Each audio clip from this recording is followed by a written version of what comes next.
E na sequência, então, da série Oportunidades, nossa chamada para o culto, para a temática de hoje em particular, embora continuemos até o dia 20, tem muita coisa boa de Deus para a gente trazer aqui a esse púlpito para enriquecer você e o seu coração, mas hoje em especial, a chamada temática é: vença o grande inimigo das oportunidades. Vença o grande inimigo das oportunidades, e eu quero já te destacar qual é ele, e você vai perceber no destaque de qual é, por onde nós vamos caminhar, e vai ser uma bênção o que o Senhor vai fazer na nossa vida nessa noite aqui. O grande inimigo das oportunidades na nossa vida se chama ofensa. Qual é o grande inimigo das oportunidades de Deus na nossa vida? Ofensa. Ofensa. Ofensa é uma palavra que dentro dela a gente pode desdobrar para ações que geram a ofensa. Tem gente ofendida pelo abandono que sofreu, gente ofendida pela traição que sofreu, gente ofendida por um ato de calúnia, de injúria que recebeu, gente ofendido porque foi rejeitado, gente ofendido por uma série de motivos, mas a palavra central é ofensa. Ofensa é o grande inimigo das oportunidades que o Senhor quer ver cada um de nós recebendo e desfrutando em vida.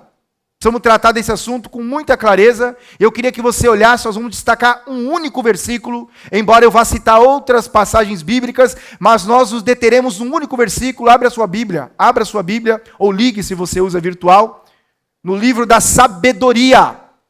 O livro da sabedoria se chama Provérbios. Está lá no meio da Bíblia, depois dos Salmos.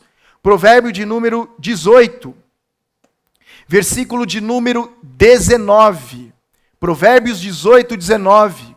Conselho de sabedoria. Sabedoria de Deus prática para mim e para você. Provérbios 18, 19. E vai aparecer na tela na versão NVI. Se você puder olhar para ela na tua Bíblia, se tiver, ou no seu celular, você pode escolher, ou ver aqui. Mas na NVI, Provérbios 18, 19, está escrito assim: um irmão ofendido é mais inacessível do que uma cidade fortificada. E as discussões são como as portas trancadas de uma cidadela. Na versão NAA, Nova Almeida Atualizada, esse mesmo Provérbio 18, 19 diz assim: um irmão ofendido resiste mais que uma fortaleza. E as rixas, as brigas, são como as trancas da porta de um castelo. O que é comum em qualquer versão é o termo ofendido. Em todas as versões fala de um irmão ou de uma pessoa. Esse irmão aqui é uma questão genérica de pronome. Uma pessoa ofendida, diz o texto, ela é mais inacessível, mais resistente, mais forte. E a figura que está sendo usada de linguagem aqui é uma cidade fortificada. A época em que foi escrito os registros bíblicos era uma época de conquistas, de batalhas, uma época bélica, onde reinos conquistavam reinos.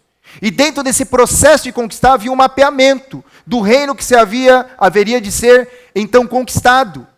Quanto eram grandes as suas muralhas, como era grande, numeroso e poderoso o seu exército. E o escritor sagrado, sabe, o escritor está dizendo que uma pessoa na condição de ofendida, ela é mais inacessível do que um reino muito fortificado, Luquinhas de Jesus, meu amigo. Olha a gravidade da ofensa na vida de alguém. O texto diz, e aliás, na versão NTLH, nova tradução da linguagem de hoje, diz que uma pessoa ofendida, ela é impossível de reconquistar a amizade. Um amigo ofendido, é impossível de ser reconquistado e restaurada a amizade. Por causa do quê? Ofensa. Esta é a palavra central da mensagem de hoje. Vença o grande inimigo das oportunidades que Deus tem para a sua vida, e esse grande inimigo atende pelo nome de ofensa. Você consegue dizer esse termo? Qual é o grande inimigo das oportunidades de Deus na nossa vida? Ofensa. Um irmão ofendido é mais inacessível do que uma cidade fortificada. John Bevere escreve um livro, um célebre livro, uma literatura importante, que se você não conhece, recomendo a leitura. O título do livro é A Isca de Satanás. A isca que Satanás usa para prender as pessoas, para neutralizar o seu potencial e as conquistas que Deus quer dar a uma pessoa. Ele escreve um livro chamado A Isca de Satanás, e ele chama a isca de Satanás a ofensa.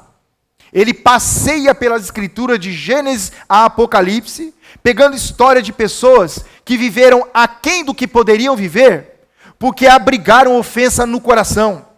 Pessoas que perderam grandes oportunidades ao longo da história bíblica, e a história não bíblica, que é a nossa história, mostra e demonstra isso de forma pródiga, que muita gente não tem desfrutado de oportunidades boas que Deus proporciona, porque está tomado de ofensa no coração. E veja, enquanto estou discorrendo na introdução da mensagem, já surgiu pessoas na sua mente. Já surgiram situações na sua mente aí. Eu vi até o canino de alguns aparecendo. Brincando, mas o assunto é sério. John Bevere escreve então A Isca de Satanás, e o livro todo gira em torno da ofensa. Um livro fantástico para abrir a nossa compreensão do que é que Deus pensa sobre ofensa e como lidarmos com ela. Muita gente não consegue então desfrutar das oportunidades porque está com o coração tomado por ofensas. Satanás, ouça-me nisso, Satanás, nosso inimigo comum, tem usado o expediente da ofensa para destruir as nossas emoções e prejudicar, anular a nossa identidade. Trabalhado para nos enganar e trabalhado para destruir a nossa identidade. Satanás tem trabalhado nisso. E a ofensa tem sido um grande precedente pelo qual ele tem neutralizado e destruído muita gente. Você já reparou numa coisa? Como a gente tem facilidade em ficar ofendido. Como a gente se ira fácil. Como parece que a nossa paciência é pequenininha. Estamos no trânsito. Alguém cortou o nosso caminho. Logo uma ira se acende no nosso coração. Facilmente. E vocês sabem, o noticiário mostra que as brigas de trânsito cresceram muito. E o número de mortes por briga no trânsito, crimes chamados banais, aumentaram muito. E a pergunta é, por quê? Porque a gente se ofende muito fácil.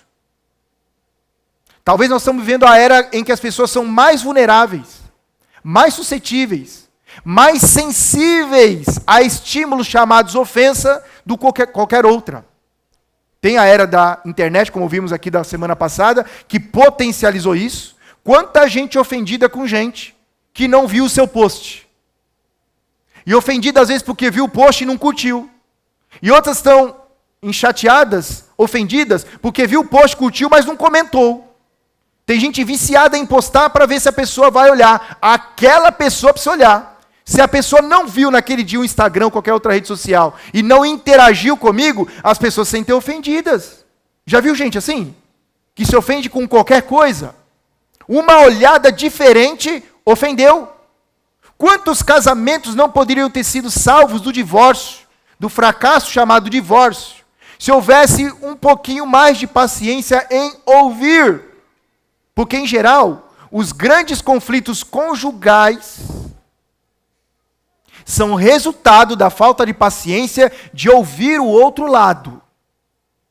E quando está ouvindo sem ouvir de verdade. Já está engendrando um plano do que vai responder sem nem ter ouvido o que falou. Viram aqueles monólogos que não levam a lugar nenhum, senão, às vezes, à dissolução, ao fracasso, à inimizade.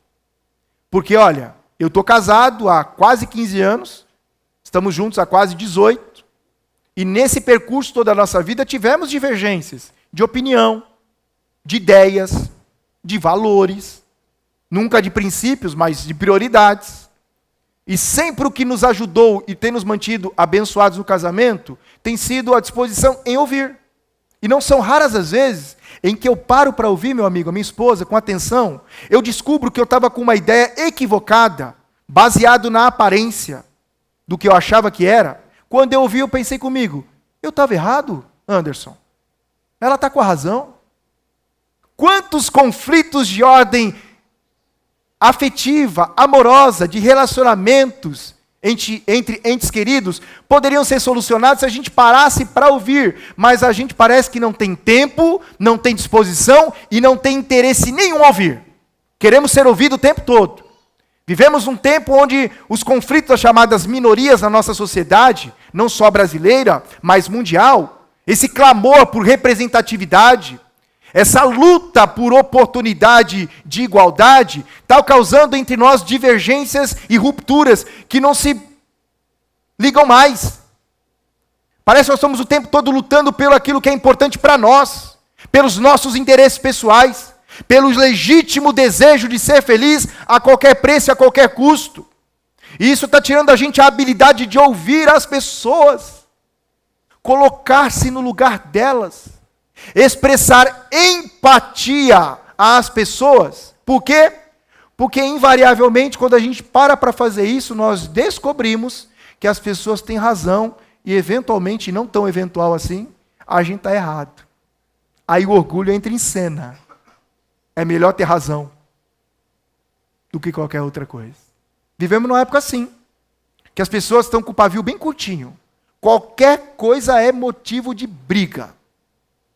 Se fizer do jeito que não gosto, briga. Se deixar de fazer quando acho que deveria ter feito, briga. Se está falando, briga. Calou-se, briga. Ô gente, que loucura é essa? E sabe o que isso vira no final das contas? Um negócio que a Bíblia trata com muita profundidade. Ofensa.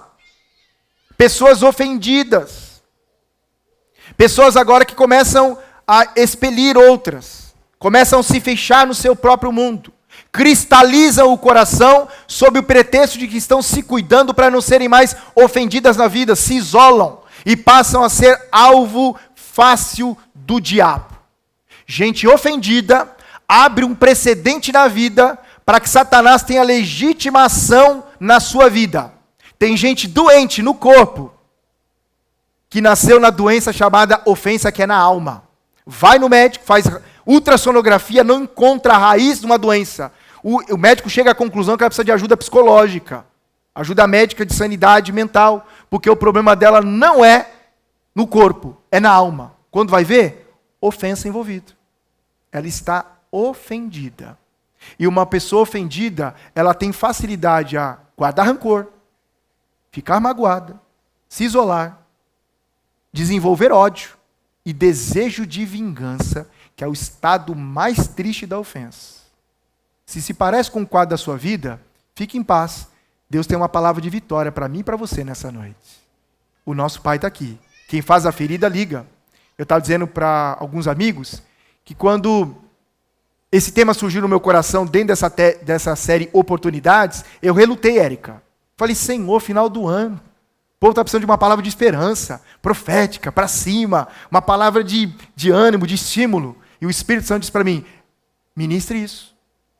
E eu sei que o tema é denso, eu sei que o tema é impopular, eu sei que as pessoas não gostam de ouvir isso quando estão ofendidas, mas Deus que faz a ferida, Ele liga. O Deus que nos mostra onde está o problema, Ele vem em nosso socorro e nos ajuda. O Deus que nos mostra as misérias da nossa vida, do nosso coração, Ele está disposto a nos dar uma saída, um escape, libertação e curar-nos definitivamente. Por quê, amigos? Porque talvez você esteja dizendo, pastor, está tudo bem com a minha vida, esse assunto aí está tudo ok. Maravilhoso. E esse assunto é para você também e para mim. Por quê?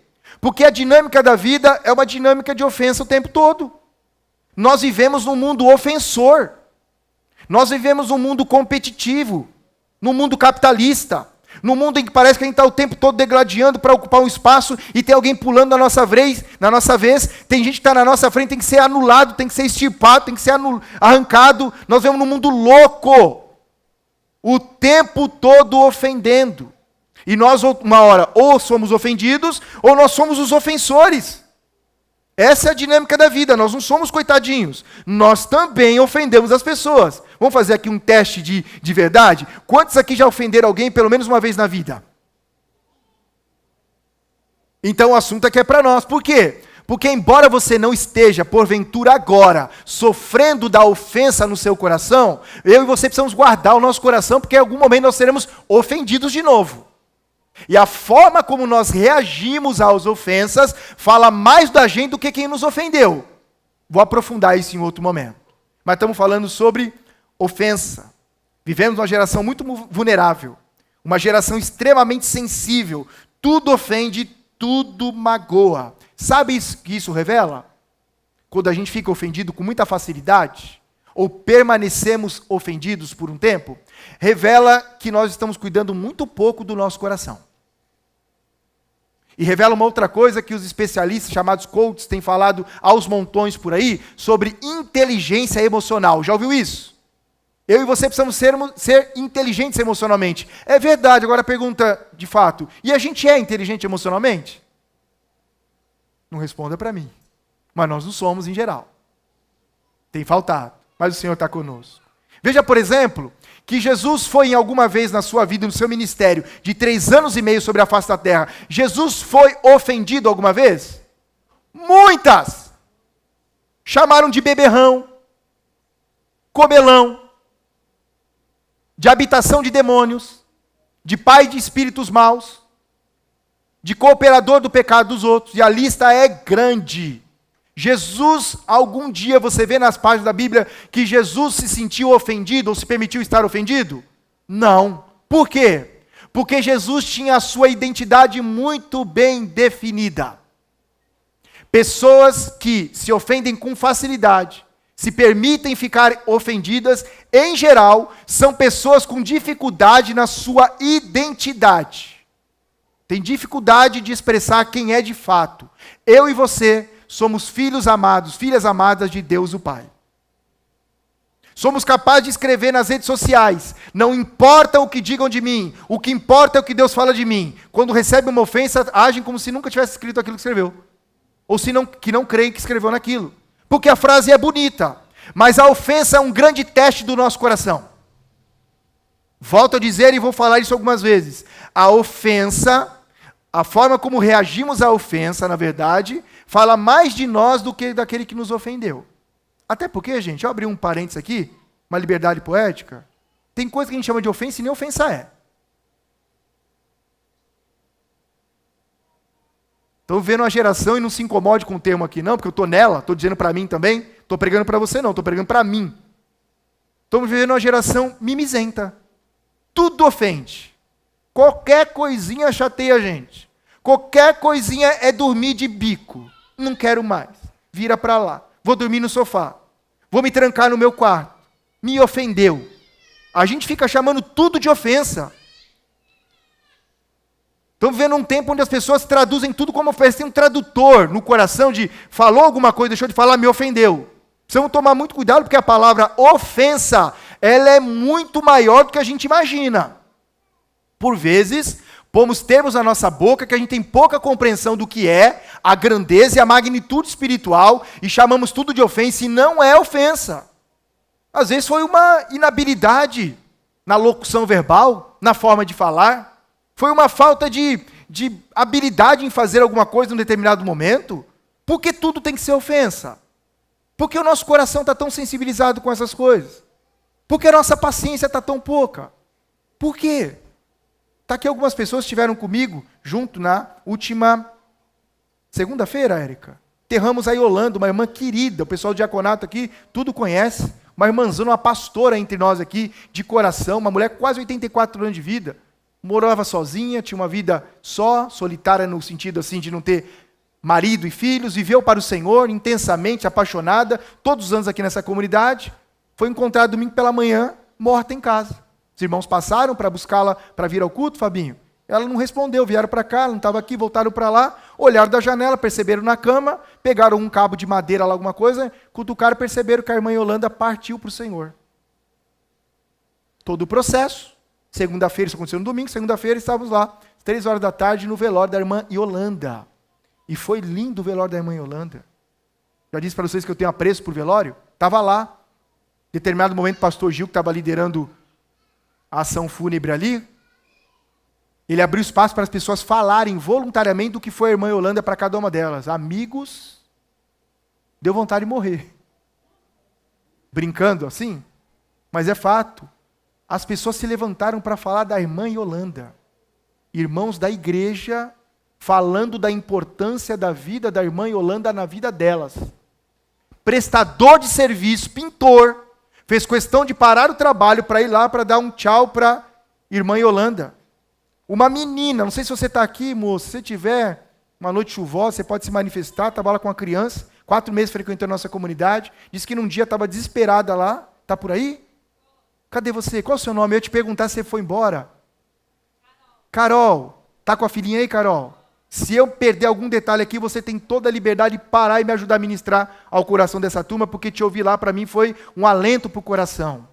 Carol estava dizendo que num dia lá difícil, de uma divergência familiar lá, conflito interno na sua casa, ela saiu num dia de calor, ela sentava-se em algum lugar, sempre com a filhinha para tomar sol, naquele dia estava muito sol mesmo, ela preferiu ir para um lugar com sombra, viu uma árvore, à frente da casa da irmã Yolanda, ela estava lá regando as plantinhas, ela pediu que a irmã Yolanda permitisse que ela sentasse ali, Débora, para refrescar um pouco, para pensar, mas ela saiu dizendo assim no coração dela, Senhor, há muito tempo eu não te ouço, há muito tempo eu não frequento uma igreja, há muito tempo eu estou sozinha, há muito tempo estou carregando alguns pesos, e o Senhor se esqueceu de mim, da sua filha, o Senhor não fala mais comigo, o Senhor me despreza. Quando ela chegou na porta da irmã Yolanda, sentou o Denis, meu amigo, irmã Yolanda estava lá regando as plantinhas, cedeu o lugar para ele e disse assim, escuta, você não disse que eu não falo mais com você, que eu não te vejo? Você imagina o espanto no coração daquela menina, com a criança quase que recém-nascida, está ali no colo da Carol, e Deus falou com ela, ministrou o coração dela, a irmã Yolanda ajudou-a nesse espaço, orou, abençoou, convidou tantas vezes para estar aqui, ela não pôde por N fatores, e ela estava dizendo que o dia que ela pôs os pés aqui, num domingo, ela sentiu tão amada pela irmã Yolanda, que fez uma festa porque a viu aqui. Sabe o que eu ouvia constantemente, Carla, da irmã Yolanda? Filho, não guarde mágoa de ninguém. Segredo da minha vida longeva e com saúde é que eu não guardo mágoa de ninguém. Ninguém me deve nada. Gente que vive assim, irmãos, vive muito. Saudosa memória. Primeira quarta-feira que eu não tenho a irmã Yolanda sentada ali, ela sempre estendendo o olhar dela de amor, com a boca mexendo, eu percebia que a irmã Yolanda estava orando por mim, sempre orando, sempre abençoando. Aliás, uma das pessoas que mais orava por mim, e eu gostava, por quê? Toda vez que ela parava para orar por mim, ela fazia bem para o meu ego. Vou abrir com vocês aqui. Ela fazia a oração assim, Senhor, abençoa esse pastor querido, ele é tão bonzinho, ele é tão dedicado, ele é tão amoroso. Ela me elogiava para Deus em oração, tinha medo de ter uma revelação dos meus pecados. Não, ela ficava me elogiando. Ela fazia um bem enorme para mim, fazia um bem enorme para o pessoal do diaconato, fazia um bem enorme para tanta gente aqui, vai deixar uma saudade enorme. Mas nós terminamos lá aplaudindo Jesus pela vida extraordinária daquela mulher. Viveu para Jesus, viveu para as pessoas e abençoou tanta gente como a Carol, que estava lá agradecendo, que toda quarta-feira está aqui conosco, pela insistência da irmã Yolanda. Graças a Deus por ela, né, Carol? Graças a Deus por você também. Mas a irmã Yolanda sempre dizia isso para mim, filho, segredo de uma vida longa, abençoada, é você não guardar mágoa de ninguém, não se ofender com ninguém. A irmã Yolanda partiu bonitinha para o Senhor, estava lindíssima. Lá no velório. Foi coisa apoteótica que Deus fez lá. Quer viver muito? Quantos querem? Conselho da irmã Yolanda, qual é? Não fique ofendido com ninguém, não guarde mágoa no coração. Esse era o lema dela, lema de vida, o lema de Jesus. Nunca se ofendeu com ninguém. Bondosa e generosamente perdoou até nos últimos instantes de vida. Uma das últimas palavras do Senhor Jesus na cruz, sendo ultrajado, humilhado, ofendido. Ele disse, Pai, perdoa-lhes, porque eles não sabem o que estão fazendo.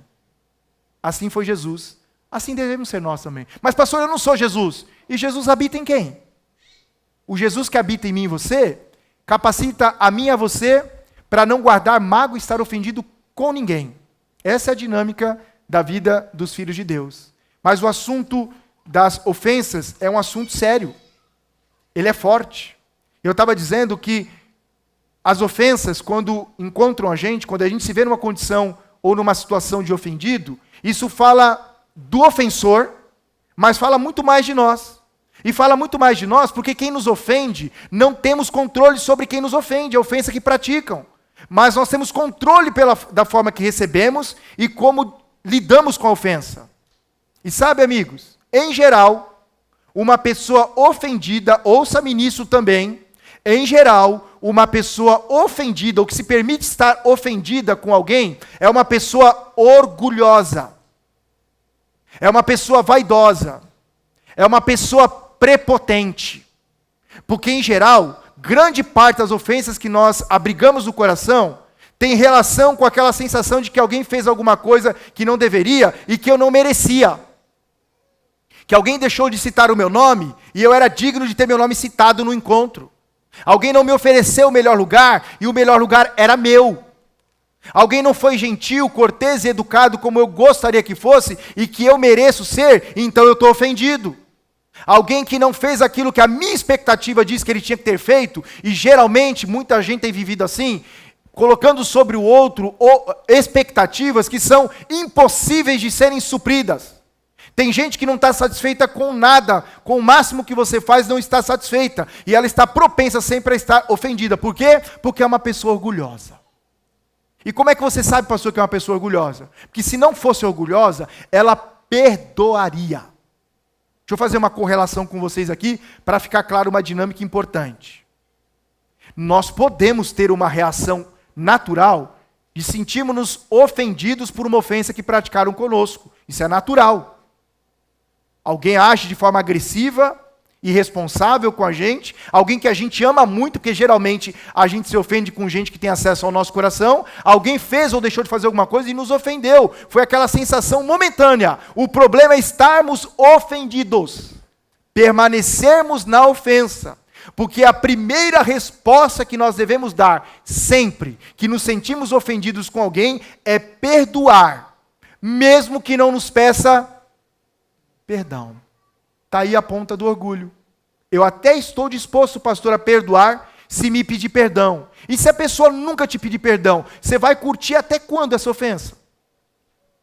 Você vai abrigar no seu coração essa mágoa até quando? Até quando você vai suportar essa raiva? Até quando você vai pensar em planos de se vingar de alguém? Até quando? Até quando você vai permanecer assim? Até quando você vai continuar orgulhoso como você é? Até quando você vai continuar vaidosa como você é? Até quando nós vamos ser prepotentes como somos? Porque, irmãos, é mandamento bíblico, eu sei que você já sabe. Eu estou falando de um assunto que é ponto pacífico entre nós. Perdoar é um mandamento bíblico. Diga isso comigo. Não é lindo? Conceitualmente não é fabuloso. A ideia de perdoar, ela é linda. Ela é romântica. Ela é filosófica. Mas quando nós somos colocados na cena de perdoar, aí o bicho pega. Porque embora saibamos que é mandamento, saibamos que é vontade de Deus, saibamos que vai proteger o nosso coração, por que é que a gente não perdoa com tanta facilidade?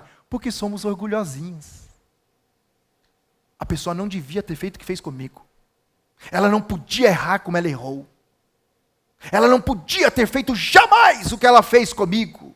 Eu não mereço tudo isso que ela fez. Eu tenho razões mil para não perdoar. E se perdoar, pastor, é assim, ó. Perdoar é uma coisa, gostar é outra.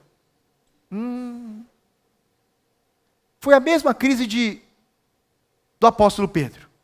Quando certa vez, depois de um discurso de Jesus muito parecido com esse, muito melhor, óbvio, mas com essa temática, Pedro se aproxima de Jesus e pergunta assim: Senhor, até quantas vezes devo perdoar o meu irmão? Qual foi a resposta de Jesus?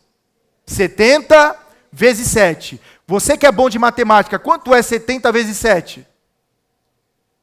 490. Bateu aí? Então é possível a gente chegar ao número de 490 e dizer assim, olha, no número 490 eu tenho legítimo interesse, aliás, legítimo motivo de não te perdoar mais. Mas Jesus estava falando de sentença matemática mesmo? Era esse o assunto? É só olhar a parábola que Jesus conta na sequência. Esse número 77 são números de algum tipo de simbologia dentro da estrutura da lei. O que Jesus estava dizendo é o seguinte: se você tiver que perdoar alguém, perdoe todas as vezes que te ofender, ainda que a ofensa seja a mesma, perdoe sempre. Eu perdoo, mas eu quero distância da pessoa. Isso é perdão segundo Deus? Não. Isso é uma caricatura muito mal feita de hipocrisia.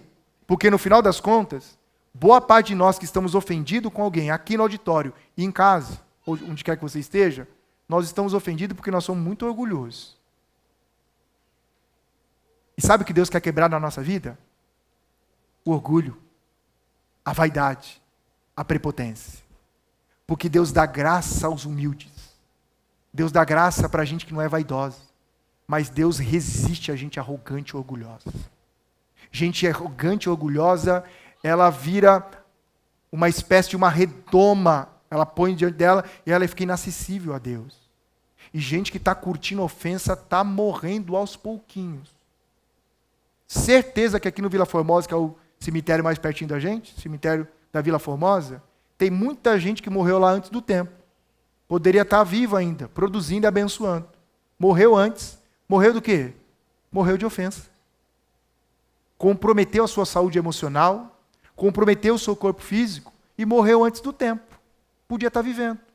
E tem gente que está viva, está aqui me ouvindo agora, e está morrendo aos pouquinhos e podia estar vivendo muito mais, e melhor, e saudável, abençoada e abençoada, se tomasse a decisão de perdoar a ofensa, dizer: Senhor, eu abro mão do meu orgulho, eu abro mão da razão que me faz sustentar a ideia de que eu não devo perdoar.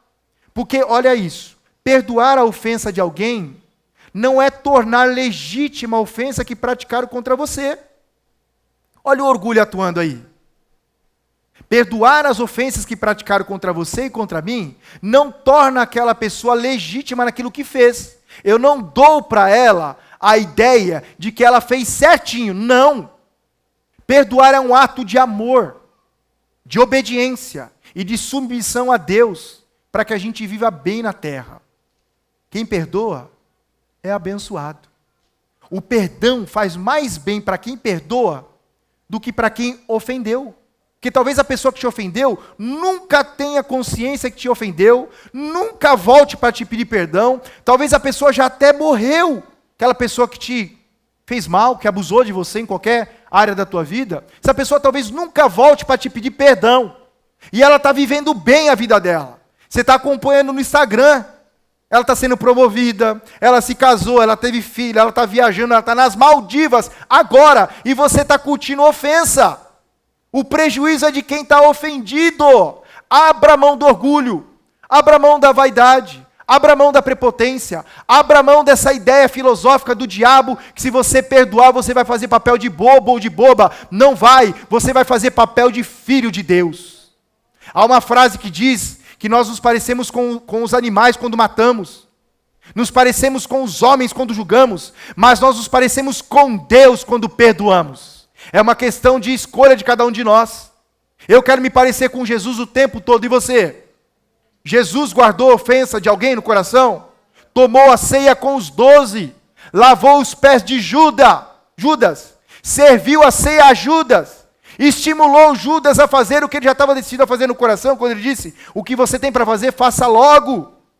Perdoou as 3 vezes em que Pedro negou. Jesus andou nessa terra com um corpo físico humano como o meu e o seu, para dizer para nós que é possível viver sem estar ofendido, mesmo passando por ofensas.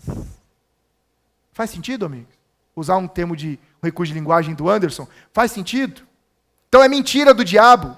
Perdoar é uma decisão que tomamos em obediência, submissão e amor a Deus. Perdoamos porque é mandamento do Senhor, é vontade dele para mim e para você, é uma forma de praticarmos a nossa fé em Jesus, e vou além. Quando nós perdoamos as pessoas, nós damos um atestado de fato de que nós passamos do estado de morte espiritual para vivos em Cristo. Quem perdoa é parecido com Jesus, nasceu de novo, está experimentando uma nova vida. Perdoar é abrir mão do orgulho, da vaidade e da prepotência. O Senhor concede graça aos humildes. que Ele encontre em nós humildade para receber a sua palavra nessa noite, seu conselho, seu mandamento, sua orientação, e que cada um de nós aqui que precisa perdoar alguém de coração, perdoe de verdade e seja muito abençoado. Vença o grande inimigo das oportunidades de Deus na sua vida. Quem é? A ofensa. Olha que coisa. Uma pessoa ofendida, em geral, ela se torna inacessível. O texto diz para nós. Tem gente perdendo oportunidades na vida porque está ofendida. E porque está ofendida com alguém, não consegue mais abrir espaço na sua vida para um outro alguém, porque acha que esse outro alguém vai agir como aquele alguém um dia fez com ela. Então ela está se protegendo, está se blindando. E ela perde oportunidades. Porque as grandes oportunidades que Deus proporciona a cada um de nós ao longo da nossa vida, durante todos os dias, está relacionado com pessoas. Pessoas que Deus vai usar para nos abençoar. E Deus pode usar até quem você está ofendido ou ofendida para abençoar você. Mas se você tiver tomado da ofensa, essa pessoa que Deus queria usar para abençoar você, nem pode abençoar você. Por quê? Porque você se reclusou. Você foi para uma caverna, você se isolou, se escondeu. Olha, por exemplo, um registro bíblico de um homem chamado Mefibosete. Quem é Mefibosete? Mefibosete é neto do primeiro rei de Israel chamado Saul, filho do amigo mais especial da vida do grande rei Davi chamado Jonatas. Esse Mefibosete, ele cresce em um lugar chamado Lodebar. Olha lá para 2 Samuel capítulo 4, é nesse momento que é introduzido esse menino na história. E a história dele é a seguinte: no meio da guerra com os filisteus, onde o seu pai foi morto, ele saiu correndo nos braços de uma ama, de uma mulher que cuidava dele, e no meio dessa corrida, na loucura toda, ela se descuidou e ele caiu e ficou aleijado das duas pernas. Se tornou inválido, o neto do grande rei. Dentro da estrutura hierárquica da monarquia, a sucessão de reinado era para os filhos homens daquele rei. Então, Saul era rei, aquele menino cresceu sabendo, meu avô é rei, quando meu avô partir, o meu pai Jonatas será o rei, e depois quando meu pai partir, eu serei o sucessor do trono, ou seja, estava ali próximo. Ele perdeu o vô na batalha alguns dias antes, agora ele perde o pai, e agora ele vai descobrir num lugar chamado Lodebar, que um outro homem está investido de autoridade, e não sabia o que Deus estava fazendo, que Deus havia escolhido Davi, mas Davi está no trono. E lá no capítulo 9 do mesmo 2 Samuel, de alguma maneira, e a gente crê que foi Deus que pôs isso no coração de Davi, ele levantou-se e perguntou para os seus conservos: há alguém da família de Jonatas, meu amigo, neto do antigo rei Saul, a quem eu possa agir com benevolência, a quem eu possa mostrar misericórdia e bondade? Aí alguém lá soube que havia um Mefibosete, um último remanescente da família real antiga. E ele pediu: tragam até mim, tragam Mefibosete aqui ao palácio. E quando esse menino chega numa condição, imagino, de inferiorizado, talvez no meio do caminho pensando, eu estou raciocinando isso aqui, não está escrito, mas no lugar de Mefibosete eu teria pensado, eu estou aqui aleijado nessa condição, esse homem está ocupando o lugar que deveria ser meu, esse homem está no lugar onde eu deveria estar de destaque, esse lugar era meu, agora está me chamando lá, o que ele vai fazer comigo? Quando ele chega diante do rei, nessa condição de inválido, e talvez tomado da ofensa que tinha alguém no lugar que deveria ser dele, Davi abraça, dá um beijo gostoso, põe a mesa e diz assim: olha, eu vou dar para você as terras que foi do seu avô, em um determinado lugar, eu vou pegar presentes do palácio e vou ceder a você, eu vou pôr gente para servir você todos os dias da sua vida, e você nem vai comer na sua casa, você vai comer à minha mesa todo o tempo. Uau, que oportunidade! Deus está usando aquele que é inimigo da sua família para fazer o bem a um homem chamado Mefibosete. O que você acha que Mefibosete fez nessa oportunidade? Sabe o que ele fez? Ele disse: viva o rei, mas eu sou um cão morto, quem sou eu para o Senhor se preocupar comigo? Vitimismo. Sabe, tem muita gente que não prospera na vida, não vê oportunidade, porque está ofendido, e para sustentar a sua ofensa, entrou no estado de vitimização, síndrome de vitimismo, síndrome de coitadez, para não ter que encarar os desafios da vida, para não ter que resolver os conflitos da vida, fica se sentindo como vítima o tempo todo, como se fosse um cãozinho morto que não merece oportunidade nenhuma. Amigos, a resposta que talvez Davi esperava daquele menino, e Davi que representa aqui o nosso Deus Todo-Poderoso é: você quer me beneficiar? Estou aqui, pode mandar, o teu servo está prontinho. Você quer me dar todas essas terras? Eu as recebo. Você vai me dar todos esses benefícios? Eu recebo. A resposta foi, eu sou um cãozinho morto, um aleijadinho, coitadinho de mim. E Davi está dizendo, não, você é um da realeza. Você é filho do meu grande amigo. Você é uma memória boa que eu tenho. Você é a grande oportunidade que eu tenho para de alguma forma aliviar a minha consciência e dizer, fiz o bem a alguém que era amigo, que era filho do meu amigo. Você é objeto da bondade de Deus, Mefibosete. Você é objeto da graça de Deus, Mefibosete. Você não é um cão morto, não. Você é precioso. O seu estado físico, a sua limitação física, não define quem você é. Quem você é para Deus, você é amado, você é precioso. Você é alguém que Deus quer fazer o bem em todo o tempo. Mas aquele menino estava tomado de mágoas, de tristezas, e nem conseguia se ver como é. Mesmo quadro de muita gente nos nossos dias. A gente está perdendo a oportunidade na vida porque está se escondendo das oportunidades. Olha que coisa, eu termino aqui, pode chegar o meu amigo do piano. Olha que coisa. Gente ofendida torna-se inacessível ao Espírito Santo. Já pensou em ser um crente sem a pessoa do Espírito Santo? É impossível. Ser um cristão, uma cristã sem o Espírito Santo é impossível. E uma pessoa ofendida, em estado de ofensa permanente, ela não pode ser habitada pelo Espírito Santo. O Espírito Santo não habita num coração ofendido. Olha que perigo. Uma pessoa ofendida, ela se torna inacessível à graça de Deus. Já se imaginou vivendo sem a graça de Deus sobre você todos os dias?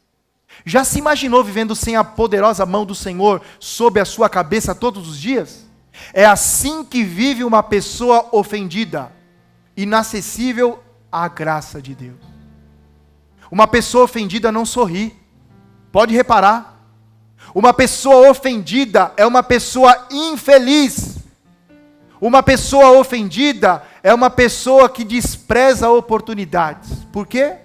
Porque ela está inacessível às oportunidades. Ela já nem crê mais que Deus pode usar alguém, e alguém que talvez ela não curte muito para abençoá-la. Ela se torna então uma pessoa amarga, ferida, e sai ferindo as pessoas sem nem perceber. Esse é o poder da ofensa, se a gente não tratar a ofensa de forma séria. Ofensa é um assunto sério, irmãos. É um assunto que demanda da gente tratamento constante ao longo da nossa existência. Por quê? Porque uma pessoa ofendida se torna alvo vulnerável das obras do diabo. E ele veio para matar, roubar e destruir. Uma pessoa ofendida se torna alvo fácil e acaba sendo alcançada pelo diabo. Que o Senhor tenha misericórdia de cada um de nós. Você pode ficar em pé? Eu termino essa ministração dizendo a você o seguinte. Olha aqui para mim um instante. Trate esse assunto da ofensa com seriedade. Reflita aí no seu coração se de repente você não está aqui hoje, nessa noite, com o seu coração tomado de ofensa por alguém. Trate com seriedade. Abra-se para uma experiência de cura e de libertação. Permita que Jesus toque você e te conduza à vitória. Decida, não é emoção, decida de todo o seu coração perdoar todos os que te ofenderam e viva em paz. Seus olhos serão abertos para enxergarem todas as oportunidades abençoadas que o Pai tem reservado para você. Desfrute do melhor e seja feliz em nome do Senhor Jesus.